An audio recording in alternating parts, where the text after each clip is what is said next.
స్పీకర్కి సమాచారం కోరి వచ్చినప్పటికి కూడా స్పీకర్ ఈ క్షణం వరకు స్పందించకపోవటం ఏంటి చాలా విడ్డూరంగా ఉంది. హైకోర్టు నుంచి వచ్చినటువంటి వాటి కౌంటర్ ఎఫిడవిట్స్ కూడా వేసుకోలేని పరిస్థితులు ఈ ప్రభుత్వం ఉందంటే ప్రతిపక్ష హోదా ఇవ్వడానికి భయమా? జగన్మోహన్ రెడ్డి గారు ఈరోజు హౌస్కి వస్తే మా ప్రజల పక్షాన మాట్లాడతారనేటువంటి భయమా? ఆ భయాందోళనలతో మాకు ఈ ప్రతిపక్ష హోదా ఇవ్వలేదు.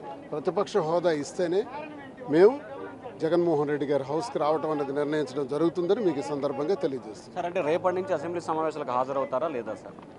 దీన్ని మేము ప్రశ్నించాం. ఈరోజు గవర్నర్ ప్రసంగం సందర్భంగా చాలా గట్టిగా దీన్ని ప్రశ్నించాం. దీనిపైన వాళ్ళు స్పందించే తీరు బట్టే మా నిర్ణయం ఉంటుంది.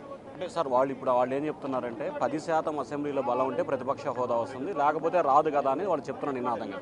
శాతానికి సంబంధం లేదండి. ఏ శాతం లేకుండా కూడా గతంలో కాంగ్రెస్ పార్టీకి ప్రతిపక్ష హోదా కేంద్ర ప్రభుత్వంలో అప్పుడు గత కాలంలో ఇవ్వటం జరిగింది.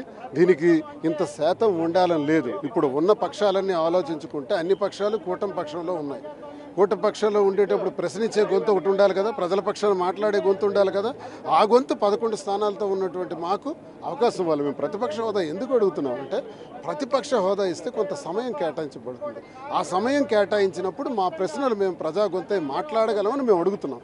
దాన్ని కాదని ప్రజా గొంతు నొక్కేద్దాం, మరి ప్రజల్ని పక్కన పెట్టేద్దాం, అల్లరి పాలు చేద్దాం, హింసాత్మక రాజకీయాలు చేద్దాం.